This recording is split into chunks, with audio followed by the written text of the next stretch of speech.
Bienvenidos a otro episodio de Cuentos y Cuentas. Soy Gerardo Alarcón y hoy vamos a explorar cómo la educación influye directamente en el desarrollo del emprendimiento. Para ello tenemos a un gran invitado el día de hoy, especialista en el tema, el doctor Fernando Sandoval. Es apasionado por la educación y por transformar de una manera amena e innovadora lo que aprendemos y también lo que enseñamos. Muchas gracias, doctor, por aceptarme la invitación. Al contrario, Gerardo, es un placer para mí poder estar acá compartiendo contigo este espacio privilegiado, sea además que son de los primeros episodios. Entonces te lo escribí ahorita, hace un ratito por mensaje. Es un honor realmente poder estar compartiendo acá. Y aparte de esto que dices de mí, lo dices con mucho cariño. La verdad es que ni soy especialista ni soy nada, pero son temas bien apasionantes en realidad, estos que tenemos. Gracias de corazón por la oportunidad. No, al contrario, es un privilegio tenerte aquí como nuestro invitado.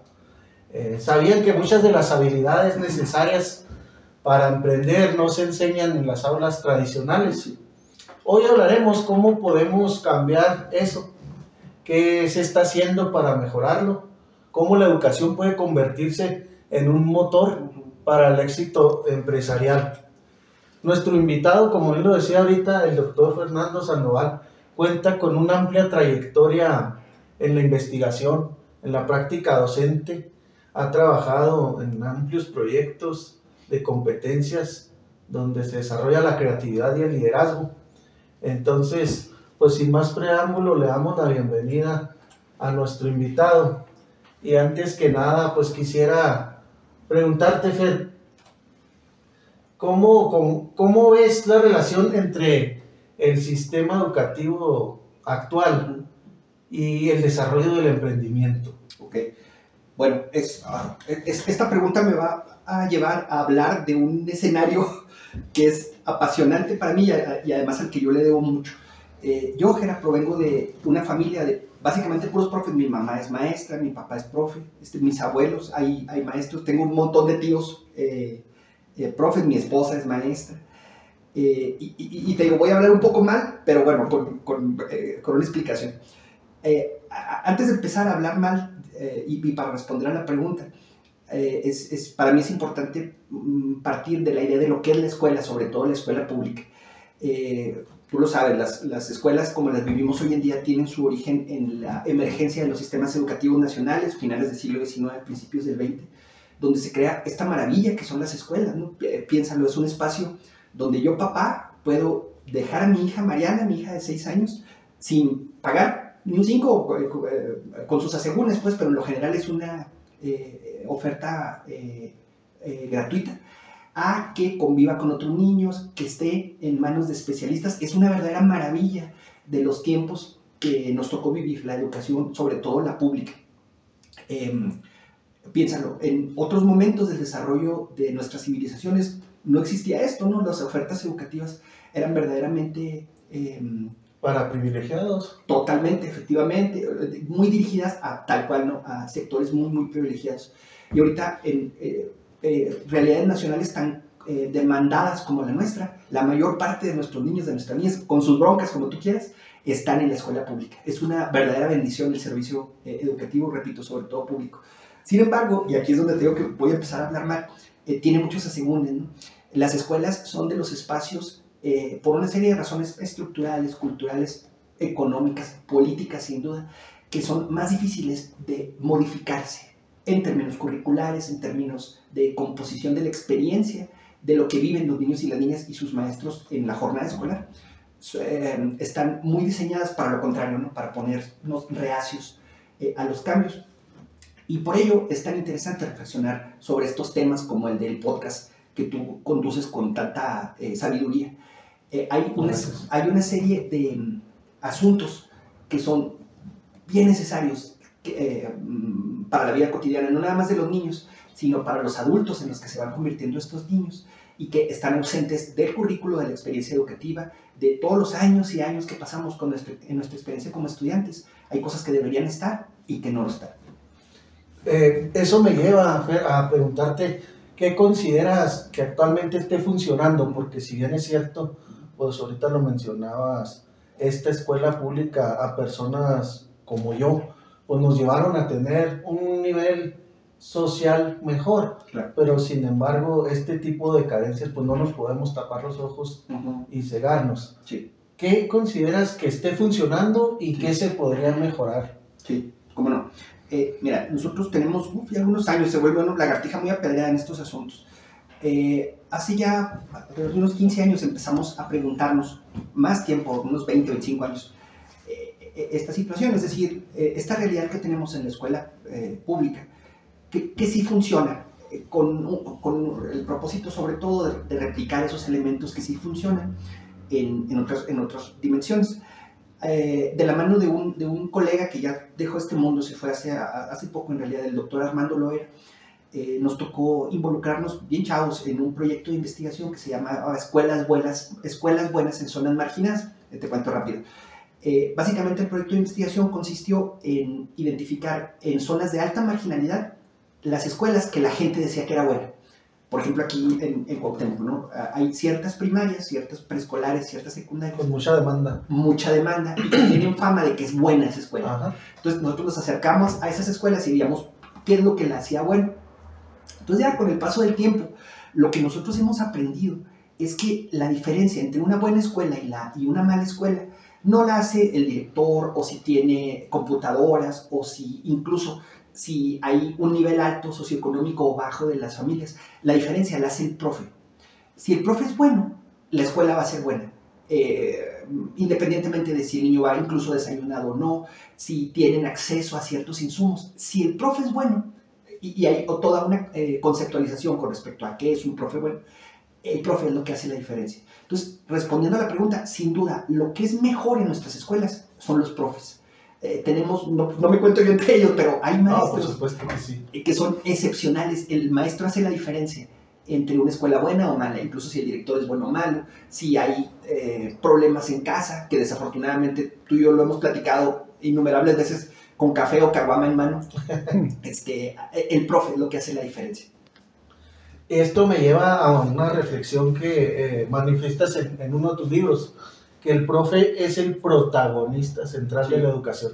Sí. Lejos de lo que se cree y de lo que se ha dicho, pues el profe es el actor principal de la educación.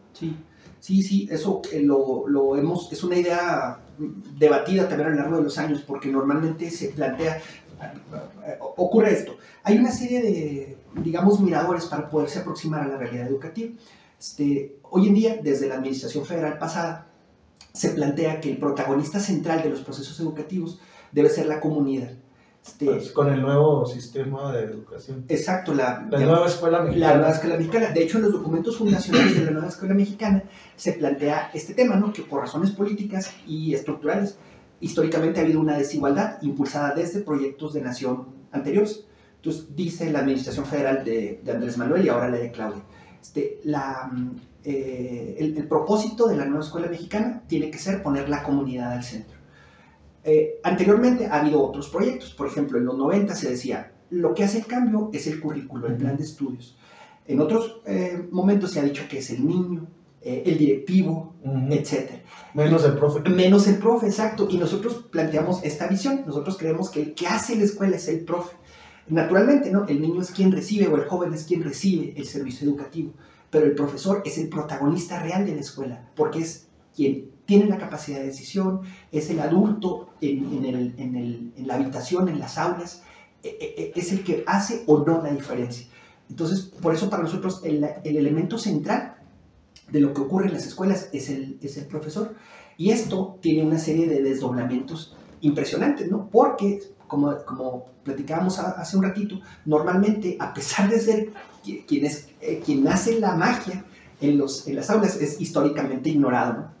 En uno de tus libros me encantó una frase que mencionas, que citas, no me acuerdo ahorita el autor ni tampoco del todo la frase, pero que menciona que se ha llegado a una terrible reflexión, que soy el protagonista dentro del aula.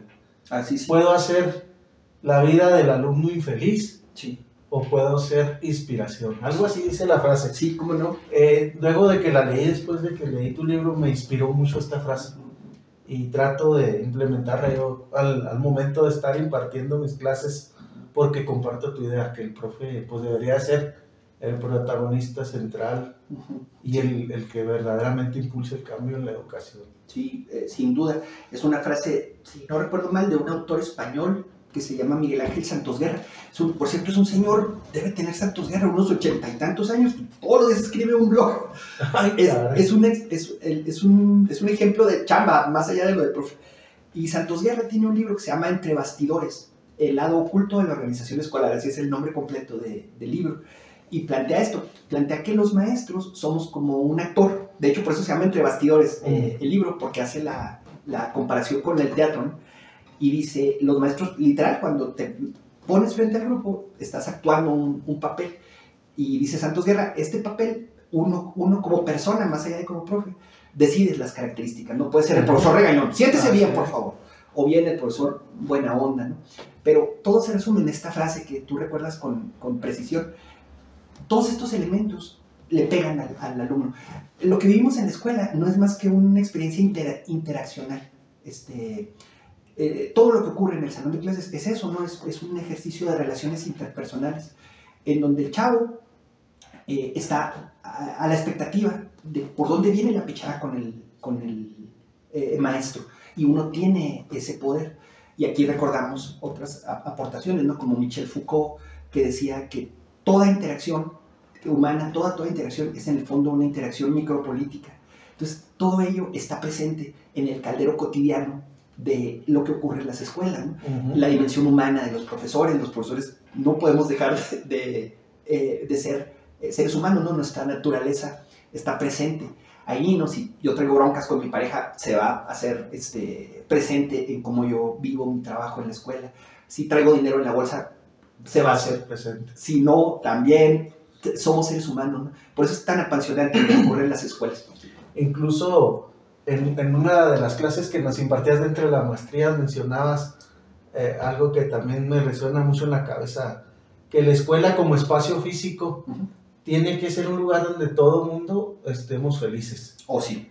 Desde el que barre, el de la cafetería, el profe, el alumno. Sí. Y no sé por qué, bueno, al menos en el nivel donde yo imparto clase, que es el nivel profesional y más técnico, pues hay profes que son una eminencia dentro de su carrera, pero carecen de de conocimiento de pedagogía o de didáctica, y se dedican a hacerle la vida imposible al alumno. Sí. Entonces, pues no, ¿verdad? Todo el mundo sabemos que el conocimiento pues se tiene que dar de una manera fluida, sin estar tensos. Sí. Entonces, pues, obviamente esto nos lleva a caer donde mismo, que el profesor es el protagonista central de esto, ¿verdad? Sí, totalmente.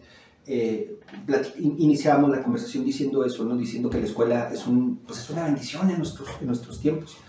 Y nosotros seguimos mucho la visión, algunos la califican de utópica, pero pues es que tiene que ser así, de otro autor, un autor británico que se llamaba Alexander Neil. Neil, tú y yo lo hemos platicado, es un autor que junto con su esposa fundaron una escuela llamada Summerhill. Summerhill hasta la fecha funciona, y plantean toda la experiencia educativa, pero además toda la dimensión curricular de la escuela en ese sentido. La libertad del alumno. La libertad del alumno. La escuela debe servir para eso, para vivir con calidad. Nosotros pensamos que la escuela no debe servir para que aprendan las tablas, para que aprendan a leer incluso o a escribir. Debe servir para que el niño viva bien, que viva con calidad. Con calidad de vida. Y como tú lo decías, no nada más el niño, el profe, el señor de la tiendita, todos los que confluyen en la escuela tienen que enriquecer su vida yendo a la escuela. Muy bien. Mucho se habla también de la importancia de fomentar la creatividad en las escuelas. ¿Cómo crees que la creatividad influye en el éxito de los futuros emprendedores?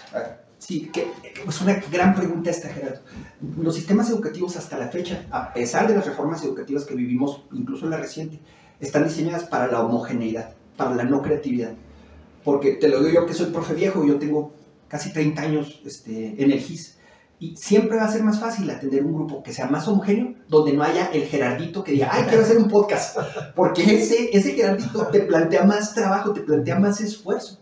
Claro, los maestros lo hacemos, pero en lo concreto es más fácil y el sistema está diseñado para eso, ¿no? Hay un teórico brasileño, Frato, que hace dibujos, hace viñetas, que son bien bonitas, ¿no? Porque ejemplifican esto.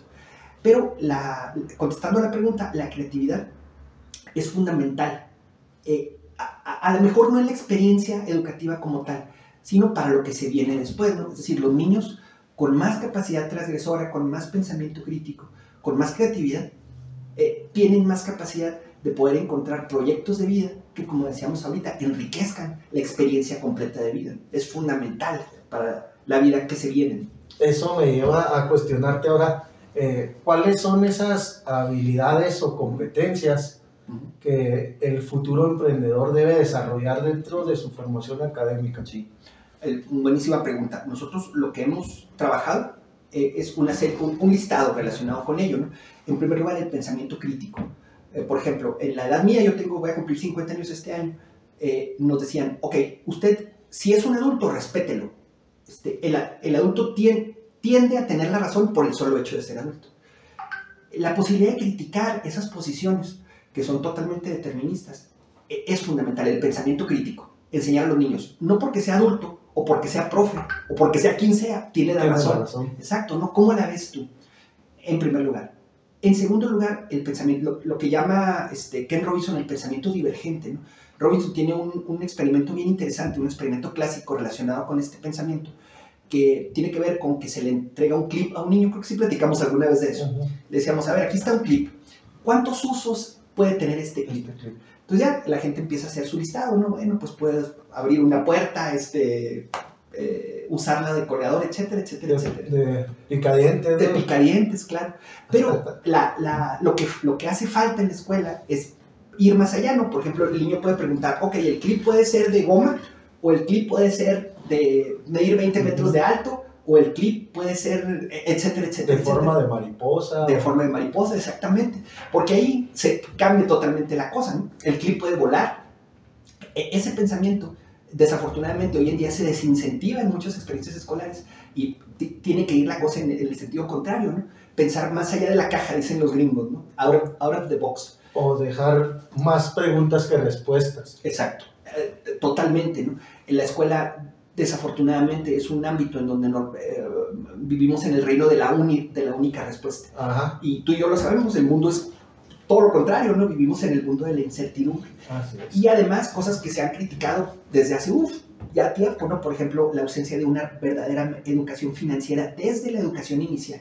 El niño tendría que empezar a aprender estas herramientas que son para la vida. Tú eres contador, tú lo sabes. Desde la educación inicial, el ahorro, la previsibilidad, el factor de riesgo, todos estos elementos que tienen que ver con la vida financiera adulta están ausentes hoy en día en la escuela.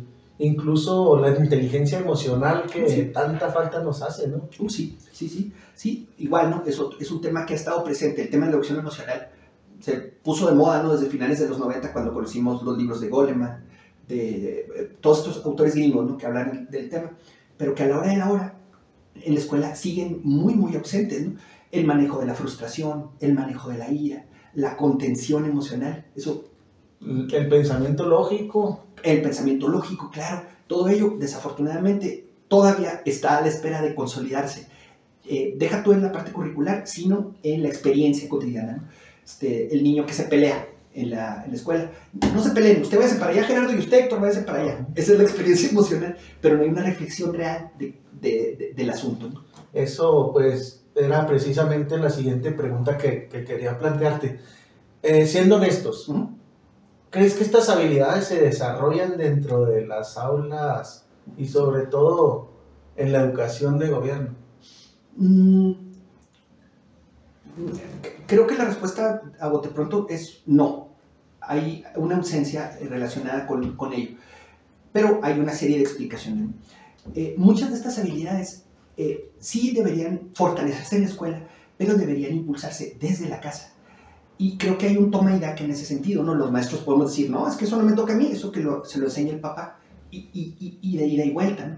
Sin embargo, hoy en día vemos que hay desafíos con la educación formal y no formal.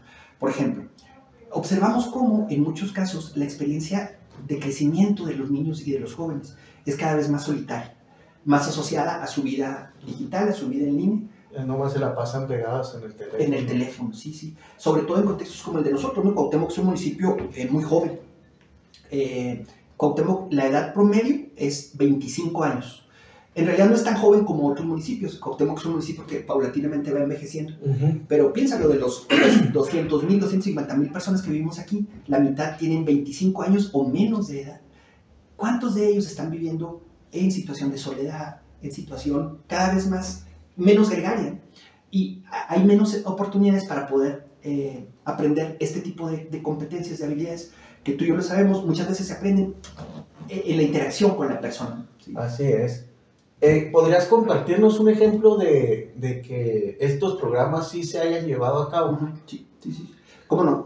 En lo general, el planteamiento de programas dirigidos a esto, desde mi perspectiva, a lo mejor es una perspectiva ya de profe amargado viejo, pero son poco exitosas. Donde yo he visto realmente que hay éxito es en lo que te decía ahorita, casos de profesores, de maestras, que dicen, ok, tengo este desafío con este niño en particular, y el maestro o maestra lo trabaja directamente, sin necesidad de que haya una base curricular establecida, ¿no? Sino que el maestro lo trabaja directamente con base en sus competencias particulares. O sea, son profes muy buenos que les interesa el chavo y lo trabajan directamente con él. Por ello, desde mi perspectiva, las experiencias institucionales, es decir, agregadas, son bien pocas. Son pocas. Más bien es el caso particular de profes muy, muy buenos. ¿Cuáles serían los principales retos que enfrentan los educadores al integrar el emprendimiento y la innovación en los programas educativos? Buenísima pregunta. En primer lugar, esto que ya platicábamos, no hay una oferta estructurada, explícita, relacionada con la educación financiera en las escuelas. Hoy en día, el planteamiento de la nueva escuela mexicana es de la contextualización, o sea, se dice a cada equipo de maestros, ok, nosotros somos los maestros de esta escuela, vamos a decidir en mucho qué enseñarnos, lo que ellos llaman programa analítico. Pero esto, pues, es mucha manga ancha, ¿no? Entonces, imposibilita que realmente haya un planteamiento agregado relacionado con la educación financiera. Entonces, el profe que no le llega a ese tema, pues dice, no, pues yo no tengo, ¿no? Por un lado. Por otro lado, los propios maestros no estamos formados en mucho sentido con la educación financiera. El maestro, por ejemplo, te lo digo con conocimiento de causa de profe viejo que soy, no sabemos, ignoramos detalles de nuestras propias condiciones laborales. Ajá. Sí, de los impuestos me ha tocado mucho que ni siquiera saben de forma ya no, digamos, profunda, sino ya de una manera hasta simple. Ajá. Sí. Cómo se comporta el que tengan que retenerle impuestos, el que tengan que pagar una declaración anual. Sí. Entonces, sí, a mí me ha tocado dentro del ejercicio profesional. Y mira, si te fijas, son asuntos que se estructuran de manera más amplia, ¿no? O sea, el tema de los impuestos es un arreglo tributario que tiene que ver con la conformación de los estados nacionales. Todo está enlazado, ¿no? Y los maestros, no todos, pero por ejemplo yo, y muchos colegas, sí ignoramos esas cosas, ¿no? Entonces, el maestro muchas veces no tenemos la herramienta, ¿no? Por otro lado. Y además, las condiciones del maestro. Hoy en día, híjole, te lo puedo decir, yo empecé a trabajar en el 94 como profe, en 93.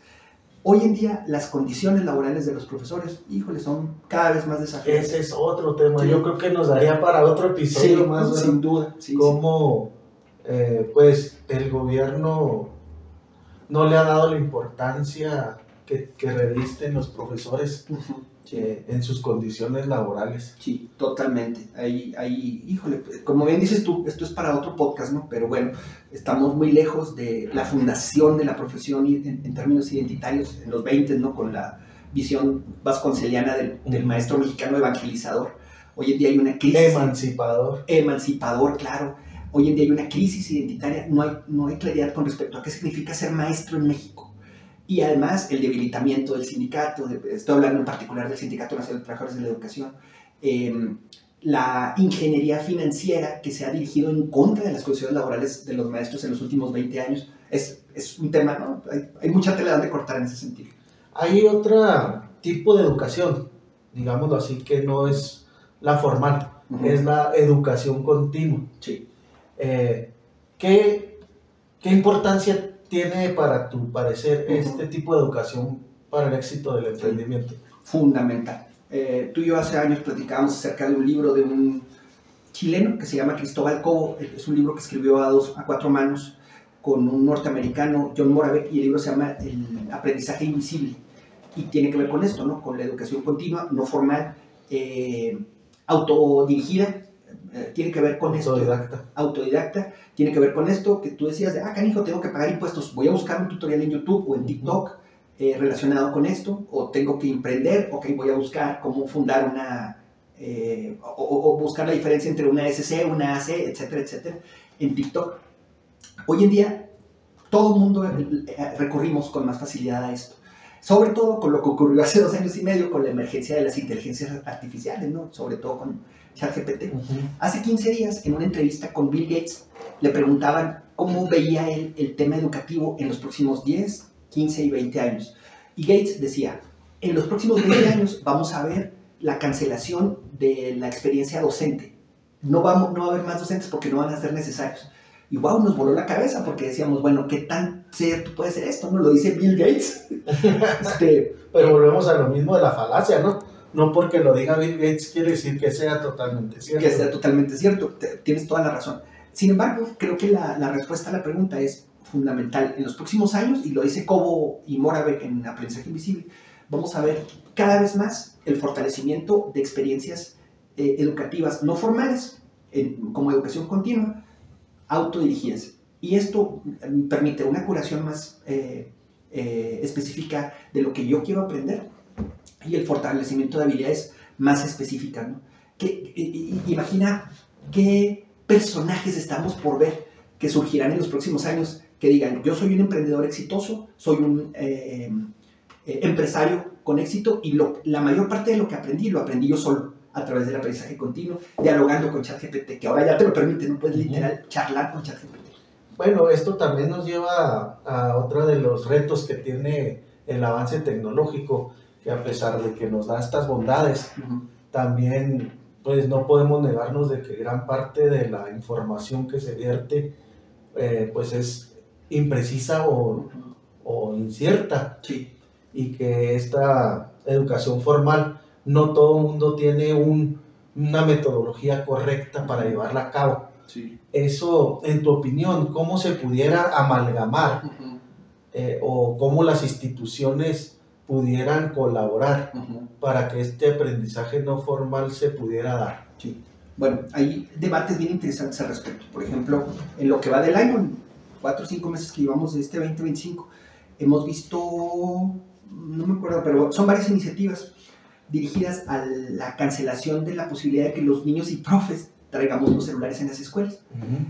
Hay ya un montón de estudios, desde hace como unos 15 años empezaron los estudios al respecto, y hay experiencias bien interesantes. Por ejemplo, Italia prohibió el uso de los teléfonos celulares entre chavos y profes hace como 15 años, más o menos. Francia es el mismo caso, algunos distritos en Estados Unidos también. Ahorita más o menos, como de todos los países, como 1 de cada 4 hay esta prohibición. Y aquí en México, en febrero se prohibió en Guanajuato, si no recuerdo mal, y luego unas semanas después en la Ciudad de México. Y ahorita hay una diputada federal por Sonora, si no recuerdo mal, que ya impulsó el proyecto para que ocurra en todo el país. Y uno de los argumentos es ese que tú me dices. Es decir, es que los chavos, ok, sí pueden tener acceso a la información a través del teléfono, pero muchas veces es imprecisa. Es un tema, ¿no? Tú y yo hemos compartido... Yo pienso totalmente diferente a esa postura. Sí. Porque yo pienso que el maestro es el que debe adaptarse a estas nuevas tecnologías. Sí.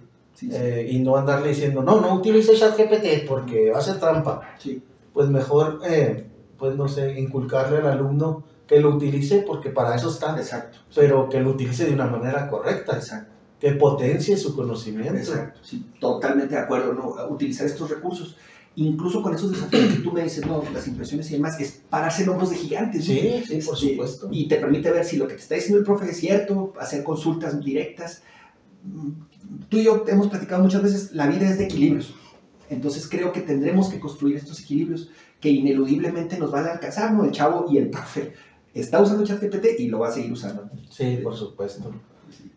¿Qué mensaje les darías a aquellos educadores que desean transformar su práctica y ser más innovadores para potenciar más emprendedores? Sí. Bueno, en primer lugar, esto que platicábamos, ¿no? Me parece que un elemento fundamental para esta reconstrucción de la identidad docente es reconocernos como protagonistas. Y no en un ejercicio de soberbia, ¿no? Si yo soy aquí el fregón, sino realmente entender el peso que tiene nuestra presencia, nuestra voz, lo que hacemos para los niños, para las niñas, para los jóvenes. Eso por un lado. Y por otro lado, explotar esta beta emprendedora que puede tener el propio profesor. Porque tú lo sabes, no hay mejor recurso educativo que el ejemplo. Entonces, imagínate tener un profe que te diga, yo tengo mi negocio, tengo mi pequeño o gran emprendimiento, yo lo hice así, el ejemplo en la mano para poder proyectarlo. Y finalmente, comprender el gran potencial que puede tener sembrar la simiente, la semillita del emprendedurismo en nuestros chavos. Hoy en día cada vez es más desafiante las condiciones socioeconómicas en nuestro país y el sembrarle al estudiante, sobre todo a los jóvenes, a las jóvenes, esta esperanza en decir, usted puede tener su negocio. Eso puede cambiar vidas mucho más que muchas otras cosas. Hay un personaje, pues, probablemente hayas escuchado hablar de él, que es el dueño de ICE México. Ahorita es una de las organizaciones de educación no formal más grande del país. Él escribió un libro que se llama Retos de la Educación Superior en México. Y él menciona un término que a mí me agrada mucho, el de la movilidad social. Que la educación, aparte de ser emancipadora, pues debe de permitirnos esa movilidad social, el de permitirnos morir en un extracto superior al que nacimos, ¿no? Sí. Si nací pobre, pues voy a morirme clase media. Si nací clase media, pues a lo mejor un escalafón más arriba. Y pienso yo que la educación debería de ayudarnos o contribuir a esto, ¿no? Sí, totalmente. Es un tema también discutido, el tema de la movilidad social. Desde los 80s se ha visto cómo se ha cancelado esto. O sea, el que tú estudies más, sobre todo en contextos como el nuestro, no te garantiza realmente esta movilidad social, y debería ser todo lo contrario. Sí. Como antes, ¿no? Ya era sinónimo el tener un título profesional, era sinónimo pues ya de tener una calidad de vida mejor. Sí, y ahorita vemos que no solamente no basta un título, sino una maestría o un doctorado. Entonces pienso yo que ya tenemos que ver otros horizontes. Exacto, totalmente, sí. Sí, son temas bien apasionantes y que nos desafían. A la hora de la hora, como todo en la vida, tiene uno que empezar por el día de hoy y con uno mismo. Decir, ok, ¿qué voy a hacer yo como profe, como maestra, mañana que enfrente a mi grupo para poder ir dando pasitos en este sentido? Sí, por eso la idea de este podcast, precisamente, de poner nuestro granito de arena, pues con los 2 oyentes que tengamos por lo pronto, pero que vayan despertando ese interés. Sí, no, y de verdad, ahorita lo platicábamos antes de empezar con nuestra grabación, es un esfuerzo súper valioso, Ger. Esos 2 oyentes seguramente se van a ir convirtiendo en muchos más por este valor agregado, no conmigo, ¿no? Yo soy el granito del arroz. Porque ustedes son los que le dan valor al podcast, son los invitados. Sí, y un placer nuevamente. Muchas gracias, Ger. Bien, pues hoy entendimos que la educación no solo transmite conocimientos, también forma mentalidades de crear, de adaptarse, y es mucho más valiosa para aquellos que pretenden ser emprendedores. Agradecemos la visita de mi amigo el doctor Fernando Sandoval. Los invitamos a suscribirse al podcast Cuentos y Cuentas, donde detrás de cada cifra, detrás de cada cuenta, hay una historia que contar. Hasta la próxima. Muchas gracias, hasta la próxima.